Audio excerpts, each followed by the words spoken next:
তারা সারা বছর মানুষকে বলে বেড়ালো তারা বাংলাদেশে ইসলাম কায়েম করতে চায়, শরিয়া আইন কায়েম করতে চায়। তারাই হিন্দু বৌদ্ধ খ্রিস্টান পরিষদের সাথে মিটিংয়ের মধ্যে সাফ জানিয়ে দিল তারা বাংলাদেশে কোনো শরিয়া আইন চালু করতে চায় না। আসলে সেটা আমরা আগে থেকে জানতাম। তারা শুধু ইসলামটাকে ব্যবহার করতেছে, দেশের মানুষ, সাধারণ মানুষদেরকে ধোঁকা দিচ্ছে। এখন তো প্রমাণ হলো। এখন তো আর আমরা মিথ্যে বলতেছি বা আমরা আপনাদের বিরুদ্ধে কথা বলতেছি এটা বলতে পারবেন না। দেখুন ভাই, ইসলাম এটা মুসলমানের ধর্ম, এটা আপনাদের একার নয়। It's enough, stop now please.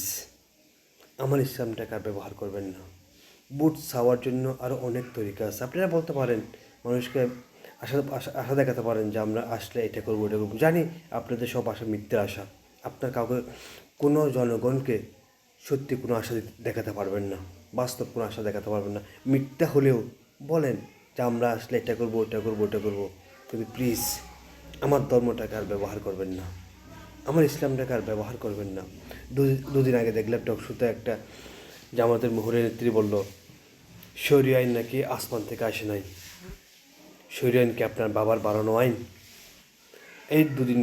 এর একদিন পরে ডক্টর শফিকুর রহমান হিন্দু বৌদ্ধ খ্রিস্টান পরিষদের নেতাদেরকে আশ্বস্ত করলো তারা বাংলাদেশ ইসলাম বা শরিয়া আইন কায়েম করবে না, এবং তারা খুশিও হলো। ভাই, আর কত ভাওতাবাজি ধোঁকাবাজি দেশের মানুষের সাথে করবেন? Please please, is enough, stop now.